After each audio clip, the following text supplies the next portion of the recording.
We will first focus on natural sparsity, particularly under what scenarios we can observe sparsity in real life. Let's figure out. So, here's a video that I took over the summer. You can see a bird walking. I move my phone very slowly so there are no abrupt changes over time or in space. So we can assume that the video moves very slowly.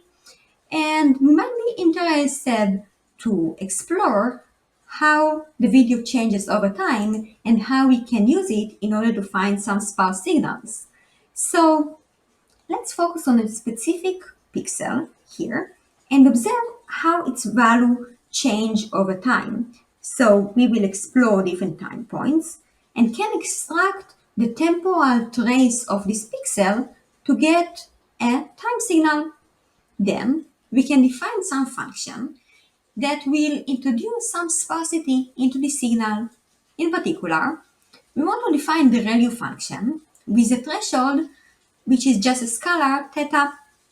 Basically, the operation here is that for any value smaller than theta, the ReLU function just nullifies the value, while for any value that is larger than theta, we get the former value shifted by theta.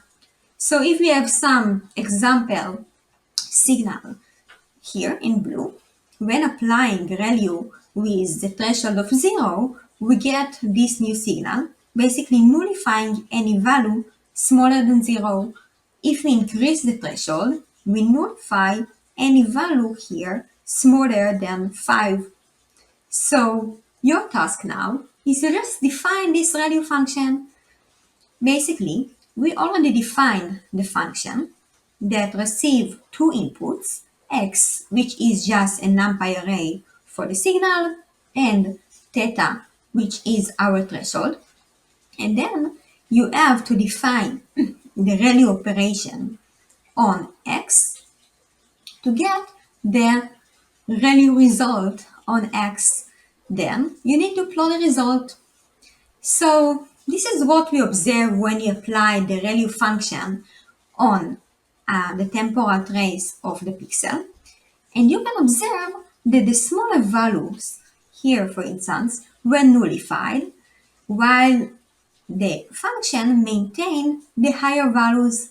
So now we actually received a new sparse signal that represents the temporal activity of the pixel while applying sparsity.